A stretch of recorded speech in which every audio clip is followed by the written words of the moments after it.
Lo que mi yerno puso en mi café aquella mañana me lo había imaginado. Lo que no imaginé fue que mi propia hija lo estaría mirando desde la puerta. La voz de mi yerno sonaba como siempre, untada de miel podrida.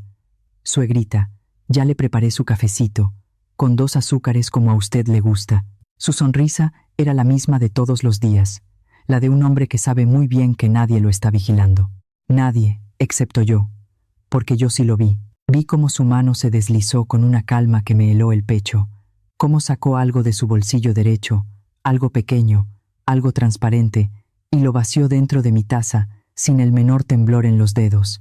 Luego, revolvió el café despacio, con esa cuchara de plata que fue de mi madre, y me lo puso enfrente con la misma sonrisa. Tomé la taza. La sostuve entre las 2 manos como si fuera a beberla, y él se quedó ahí, cruzado de brazos, esperando. «Gracias, hijo», le dije. «Espérame tantito que voy al baño primero». Y en ese momento supe que la guerra había comenzado mucho antes de que yo me diera cuenta. Me llamo Consuelo Vargas. Tengo 64 años. Fui maestra de primaria durante 38 años en la misma escuela donde yo misma aprendí a leer. Mi esposo Ernesto murió hace 4 años de una embolia que no le avisó a nadie, y desde ese día cargo sola con todo lo que él dejó, que no fue fortuna sino algo mucho más difícil de cargar, su nombre bien puesto y una casa pagada en el centro de la ciudad. Debería estar sentada en mi sillón tejiendo, como me imagino que las suegras de telenovela pasan los días, pero no. Estoy aquí, contándoles esto, porque lo que viví en los últimos 18 meses fue tan retorcido, tan cuidadosamente planeado, que todavía me cuesta creer que las personas que lo hicieron dormían bajo mi mismo techo. Mi hija Rebeca tiene 38 años. La crié sola después de que Ernesto se enfermó del corazón la primera vez y tuvo que dejar de trabajar. La crié con clases de refuerzo que yo daba por las tardes, con lonches que preparaba a las 5 de la mañana, con uniformes que remendaba para que duraran 2 años más. Rebeca estudió administración de empresas gracias a esa casa, que también fue mi pensión adelantada, gracias a un préstamo que tardé 8 años en pagar. Y yo lo hice con gusto, porque una madre no lleva la cuenta cuando ama de verdad. El problema no fue Rebeca, el problema se llamó Rodrigo. Rodrigo llegó a su vida cuando ella tenía 31, y a la semana ya me estaba llamando suegrita con esa familiaridad que no se gana sino que se impone. Era un hombre de palabras perfectas, siempre el primero en ofrecer ayuda, siempre con el chiste correcto para la ocasión, siempre con ese tono de hijo respetuoso que a los vecinos les parecía un regalo del cielo. «Doña Consuelo, usted crió a una mujer extraordinaria. Doña Consuelo, en esta casa se respira algo especial.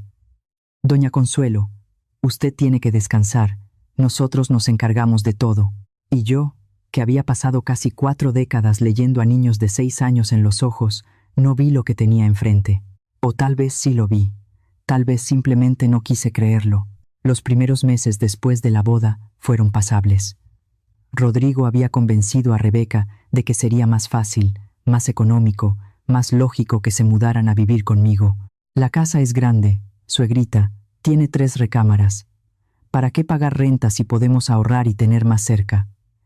Yo dije que sí porque quería tener a mi hija cerca.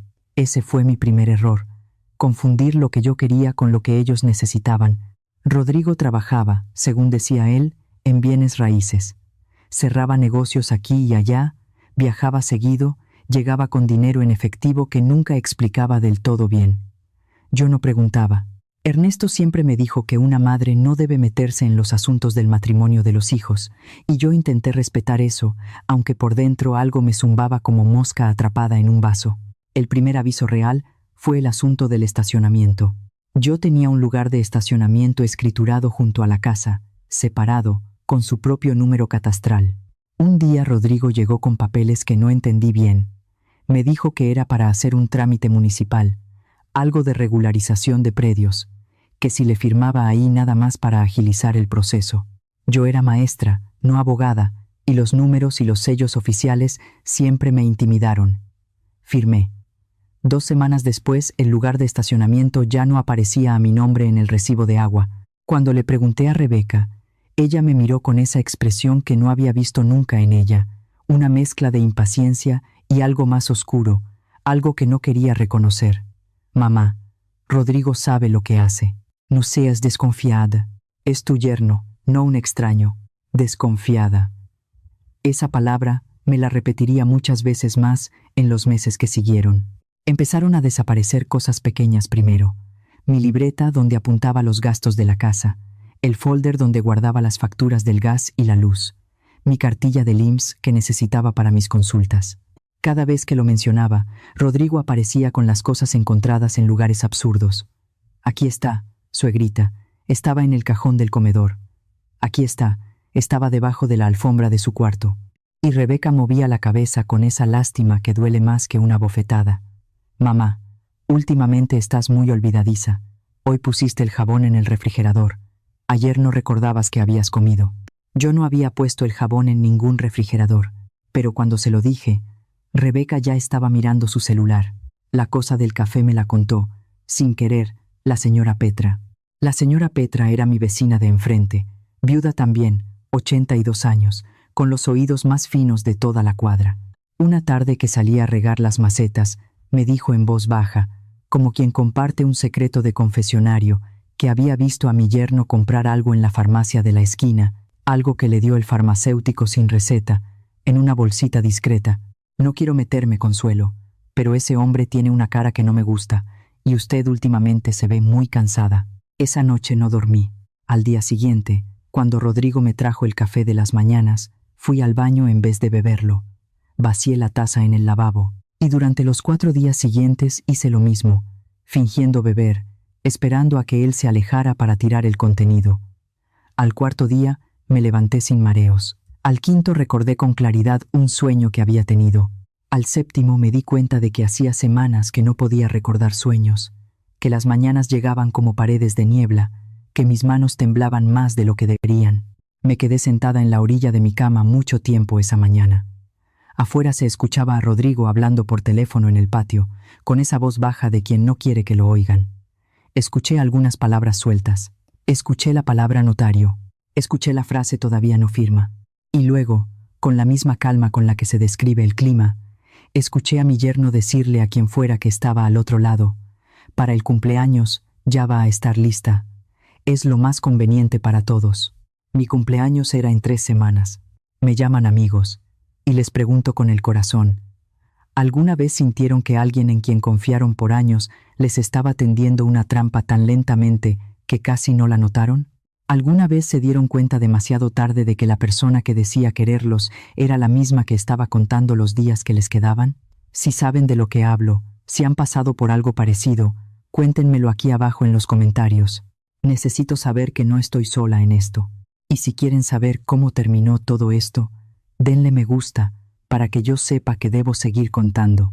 Esa tarde, mientras Rodrigo fue a sus asuntos y Rebeca estaba en su trabajo, hice algo que no había hecho en meses. Busqué mi teléfono viejo, el de antes, que guardaba en el fondo de la caja de zapatos donde Ernesto guardaba sus papeles importantes. Tenía la batería muerta, pero lo cargué y esperé. En ese teléfono tenía guardado un número que no había marcado en mucho tiempo, el del licenciado Fuentes, el notario que había hecho el testamento de Ernesto y que me había dicho, años atrás, que si alguna vez necesitaba algo, no dudara en llamarle. Fuentes llegó 2 días después, un martes, cuando Rodrigo tenía una cita que yo ya sabía que le quitaría la mañana entera. Llegó sin avisarle a nadie, sin carro reconocible, con un portafolio discreto. Nos sentamos en la cocina. Le conté todo. No me interrumpió ni una sola vez, y cuando terminé, me miró como se mira a alguien que acaba de confirmar lo que ya se sospechaba. Doña Consuelo, me dijo, lo que usted me está describiendo tiene un nombre. Se llama violencia patrimonial. Y lo que ese hombre planea hacer tiene otro nombre también. Me explicó lo que necesitaba hacer. Era posible, era legal, y tenía que hacerse antes del cumpleaños. Trabajamos 3 horas seguidas. Al final de esa mañana, la casa donde nací y viví toda mi vida ya no estaba a mi nombre en el sentido ordinario. Estaba transferida a un fideicomiso que yo misma controlaba, con una cláusula de uso vitalicio que me garantizaba vivir ahí hasta el último de mis días. Si yo moría mañana, la casa no iría a ningún heredero directo, sino a un patronato para becas de niños de primaria en el municipio, en honor a Ernesto y a los 38 años que yo había pasado en esa escuela. Rodrigo podía tener todos los poderes notariales del mundo. No habría nada que firmar porque no habría nada que heredar. Antes de irse, Fuentes me apretó la mano y me dijo lo mismo que le dicen a todos los que se meten en estas situaciones. Tenga cuidado, señora. La gente que hace esto no se detiene fácil. Lo sé, le dije. Por eso me estoy preparando. Y entonces empecé la parte más difícil, seguir actuando como si nada. Volví a tomar el café de las mañanas. Volví a parecer lenta, confundida, dependiente. Cuando Rodrigo me preguntaba si había dormido bien, yo le decía que me costaba recordar si había dormido o no. Cuando Rebeca me preguntaba qué había comido al mediodía, yo le decía que creía que algo, pero no estaba segura. Cada mentira que les decía me costaba un pedazo de orgullo, pero cada pedazo de orgullo que sacrificaba era un eslabón más de la cadena que los iba a atrapar. Fue una semana antes de mi cumpleaños cuando encontré los papeles. Rodrigo era descuidado con sus cosas, cuando creía que yo ya no era capaz de notar nada. Esa confianza en mi supuesta incapacidad fue su peor error. Encontré el folder en el cajón de su escritorio, debajo de un mapa de la ciudad. Eran documentos de cesión de derechos hereditarios, preparados por un notario que no era Fuentes, con mi nombre ya impreso en todos los espacios correctos. Necesitaban mi firma. Eso era todo lo que faltaba para que la casa, la cuenta de Ernesto y el seguro de vida que yo había mantenido pagando durante 26 años quedaran bajo control de Rodrigo, administrados por él en nombre de Rebeca, por razones de salud de la titular, que yo era yo. Razones de salud. Guardé los papeles exactamente como los encontré. Cerré el cajón con el mismo cuidado. Y esa noche, mientras Rodrigo cenaba con esa satisfacción de quien ya está calculando lo que viene, yo me serví un vaso de agua y lo miré comer pensando, faltan 7 días. La noche anterior a mi cumpleaños, Rebeca me buscó en mi cuarto. Entró sin tocar, como había empezado a hacer desde que Rodrigo convenció a ambos de que yo podía caerme o perder el conocimiento en cualquier momento. Se sentó en la orilla de mi cama, con una expresión que quería parecer cariñosa, pero tenía los bordes afilados de la culpa mal disimulada. «Mamá, mañana tenemos una sorpresa para ti». «Qué bueno, hija», le dije, haciéndome la ilusionada. «Rodrigo y yo hemos pensado mucho en tu bienestar. Ya sabes que con lo de la memoria y los mareos, la casa es un riesgo. Las escaleras, la cocina, sola aquí mientras nosotros trabajamos». La miré a los ojos que yo había visto abrirse por primera vez en la maternidad, hace 38 años, con esa expresión de puro asombro que tienen los recién nacidos. Los mismos ojos que lloraron el primer día de escuela, que brillaron cuando la vi subir al templete a recibir su título, que me buscaron en la multitud en su boda, con una sonrisa que todavía guardo como fotografía en el pecho. Esos mismos ojos ahora me miraban sin poder sostener la mirada. «¡Qué sorpresa, Rebeca! Mañana en la cena te vamos a presentar la residencia Los Fresnos. Es un lugar precioso, mamá, con jardín, con enfermeras, con actividades para adultos mayores. Rodrigo ya habló con ellos. Es lo mejor para todos. Lo mejor para todos». Le tomé la mano, la sostuve un momento y luego la solté. «Descansa, hija», le dije. «Mañana hablamos». Esa noche no dormí, pero no por los nervios ni por el miedo. No dormí porque estaba pensando, con una claridad que hacía meses no sentía, en todo lo que vendría al día siguiente, en todos los movimientos que ya tenía planeados, en el sobre que había preparado con la ayuda de Fuentes y que estaba guardado en el forro de mi bolso más viejo, el que Rodrigo nunca revisaba porque le parecía demasiado ordinario para guardarlo nada de valor. Me bañé despacio esa mañana, me puse el vestido azul marino que Ernesto siempre dijo que me hacía ver más joven. Me peiné con cuidado, me miré en el espejo de cuerpo entero que está en el corredor, el mismo frente al que me miré 38 primeros días de escuela antes de salir a enseñar. Y la mujer que me devolvió la mirada no era una anciana confundida, ni una suegra estorbosa, ni una firma que todavía faltaba obtener. Era Consuelo Vargas, maestra, viuda digna, y la persona más peligrosa en esa casa. La cena fue en un restaurante que Rodrigo eligió por su tamaño, lo suficientemente grande para que hubiera testigos, lo suficientemente elegante para que protestar se viera de mal gusto. Vinieron la hermana de Rebeca que vive en otro estado, 2 primas, el cuñado con su esposa y una pareja de amigos de Rodrigo que yo nunca había visto antes, pero que sonreían como quien ya sabe cuál es su papel en la obra. Me sentaron en la cabecera, que es donde se sienta el festejado. Me cantaron las mañanitas. Me trajeron un pastel con 64 velas que no pude apagar todas de un solo soplido, cosa que Rodrigo celebró con una carcajada que quería sonar afectuosa. Cuando nos trajeron el postre, Rodrigo se puso de pie. Pidió atención con el tenedor contra la copa, como en las bodas. Y con esa voz que durante meses me había traído el café envenenado, empezó a hablar. Esta noche queremos festejar a la persona más importante de nuestra familia, una mujer que dio todo por sus hijos, que construyó un hogar con sus propias manos. Y precisamente porque la queremos tanto, Rebeca y yo hemos tomado una decisión muy importante. A partir del mes que entra, la señora Consuelo se va a mudar a la residencia Los Fresnos, que es el mejor centro de atención para adultos mayores de la ciudad. Ella misma ha entendido que necesita cuidados especiales, y nosotros nos sentimos bendecidos de poder dárselos. Hizo una pausa. Me miró con esa sonrisa perfecta. «Doña Consuelo, ¿quiere decir unas palabras?» Todo el mundo me miraba, las primas con caras de emoción malinformada, los amigos de Rodrigo asintiendo, la hermana de Rebeca con expresión confusa, porque ella sí me conocía y algo en su cara decía que esto no olía bien. Me limpié la boca con la servilleta. Me puse de pie despacio, con toda la calma que había practicado durante semanas. «Claro que sí», dije. «Gracias, Rodrigo. Sí quiero decir unas palabras». Sonreí al cuarto. «Primero quiero agradecerle a todos que hayan venido a acompañarme esta noche. 64 años son muchos años, y llegar a ellos con salud y con la cabeza en su lugar es una bendición que no doy por sentada». Vi cómo Rodrigo frunció el ceño apenas 1 milímetro. «Quiero también agradecerle a mi yerno Rodrigo todo el interés que ha mostrado en mi bienestar durante el último año y medio. Un interés que, debo decirlo, al principio no entendí bien, pero que ahora comprendo perfectamente». Abrí mi bolso. Saqué el sobre. Lo puse sobre la mesa con esa calma que se siente cuando se ha esperado mucho tiempo por un momento. Hace 2 semanas, con ayuda del licenciado Fuentes, que conoció a mi esposo Ernesto durante 30 años y que es el único notario en el que confío, realicé una serie de trámites que me parece importante que todos conozcan esta noche. La casa donde vivo, que Rodrigo y Rebeca consideraban ya virtualmente transferida a su nombre mediante este poder notarial que me pidieron firmar, ya no está a mi nombre personal. Tampoco está al nombre de nadie en esta mesa. Saqué los documentos del sobre, los puse frente a mí con cuidado.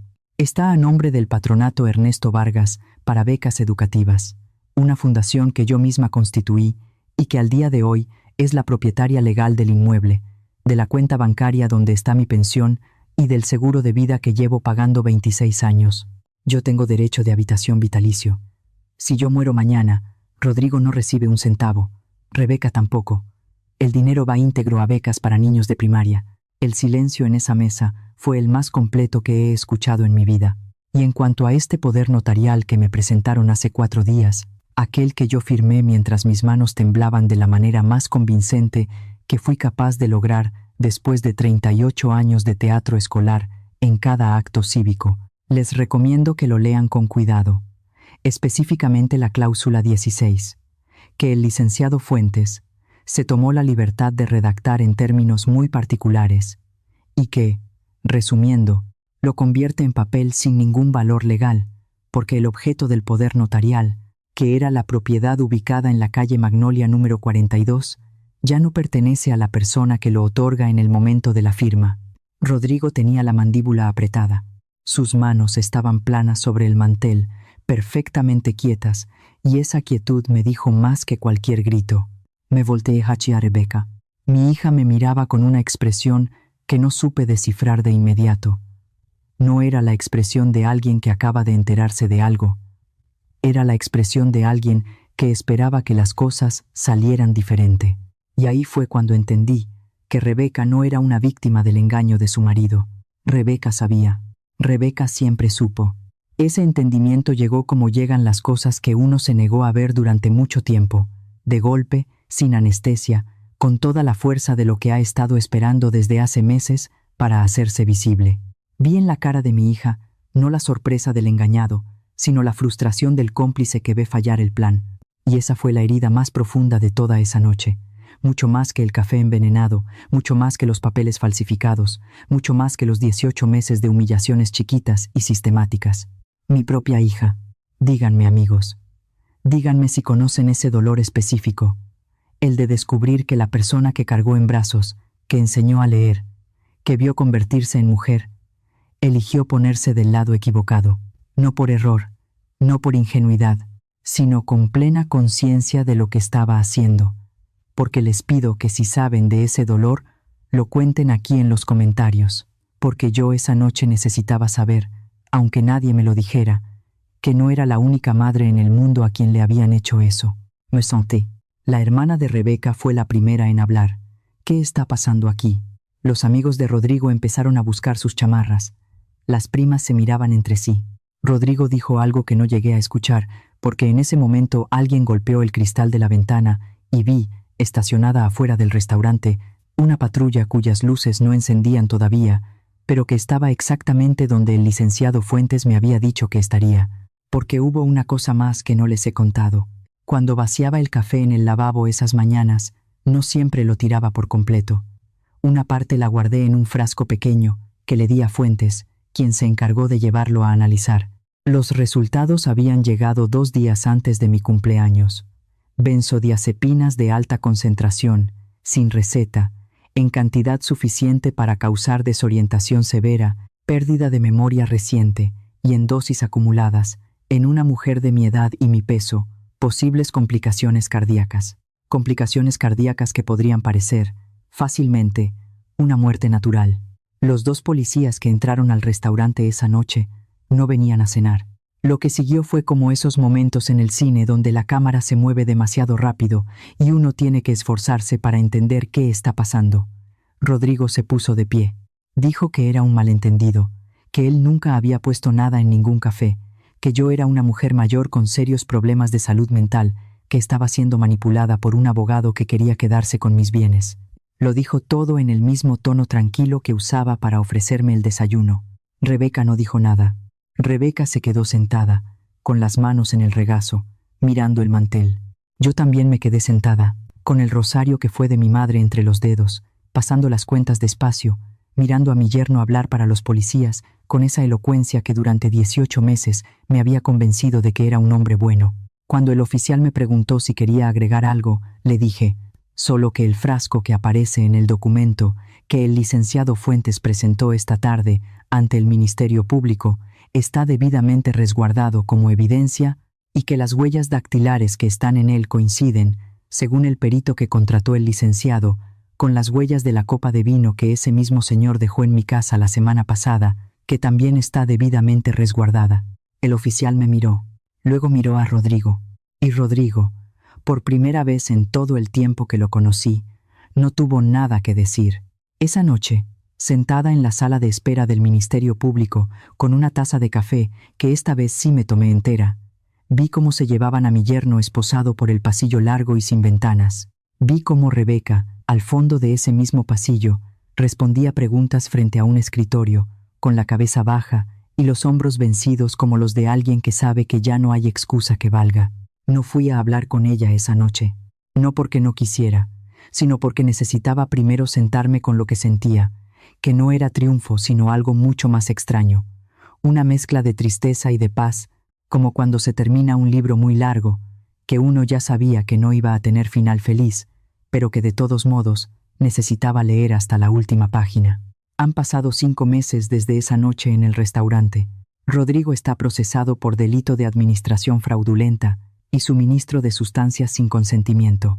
Su abogado ha intentado 3 estrategias distintas y las 3 han chocado con el mismo muro: el análisis del café, el frasco con las huellas y los mensajes de texto que la policía encontró en su teléfono, en los que le decía a un contacto que para el cumpleaños ya estaría todo resuelto y que la vieja no iba a dar más problemas. La vieja, así me llamaba. Rebeca está en casa de su tía, la hermana que esa noche en el restaurante fue la única que preguntó qué estaba pasando. No hemos hablado. Me mandó un mensaje hace 3 semanas que decía: «Mamá, sé que no tienes razón para escucharme». Yo no respondí todavía, no porque no quiera, sino porque todavía estoy buscando las palabras correctas, Y las palabras correctas no se improvisan cuando el daño es de ese tamaño. Vivo sola ahora en mi casa. La misma casa donde Ernesto y yo compramos esa alacena en el mercado de Pulgas un domingo de lluvia, donde Rebeca dio sus primeros pasos hacia la sala, agarrándose de los muebles, donde durante 8 meses serví café envenenado en el lavabo y le di de comer galletas al perro del vecino porque no quería que mi estómago vacío me delatara. Salgo a caminar por las tardes. Le riega las macetas cuando me toca. El señor de la tienda de la esquina ya sabe que los viernes me gusta el pan de nata y me lo guarda, aunque no le haya avisado. La señora Petra me saluda desde su ventana todas las mañanas con esa sonrisa de quien sabe que hizo lo correcto al decirme lo que vio. A veces pienso en Rodrigo. No con odio, que el odio es un lujo que a mi edad ya no me puedo permitir porque se lleva demasiada energía que prefiero gastar en otras cosas. Pienso en él como se piensa en un fenómeno climático, con la distancia de quien lo vivió y sobrevivió, y con la determinación de no volver a quedarse sin paraguas. A veces pienso en Rebeca. Eso sí duele todavía, de una manera que no tiene comparación con ningún otro dolor que haya conocido. Duele como solo puede doler algo que uno mismo construyó con sus manos. Pero también sé esto. El amor de madre no es una deuda que se cobra, ni una cadena que ata. Es una puerta que yo puedo mantener entreabierta sin tener que vivir en el pasillo esperando. Ella sabe dónde estoy. Queridas amigas, queridos amigos, si llegaron hasta aquí con esta historia, les pido que se queden un momento más, porque lo que les voy a decir es lo más importante de todo lo que he contado esta tarde. Yo no soy una mujer especialmente valiente ni especialmente lista. Soy una maestra jubilada que aprendió a leer a los niños en los ojos durante 40 años, y esa misma habilidad fue la que me salvó la vida. Lo que les pido a ustedes, a las madres y abuelas que están escuchando esto mientras hacen sus quehaceres, o cuidan a sus nietos, o esperan el camión, es que no confundan el amor con la resignación. Amar a sus hijos no significa entregarles las llaves de su propia casa antes de tiempo. Significa quererlos lo suficiente para ser honesto cuando se equivocan, y quererse lo suficiente para no convertirse en el precio de los errores de otro.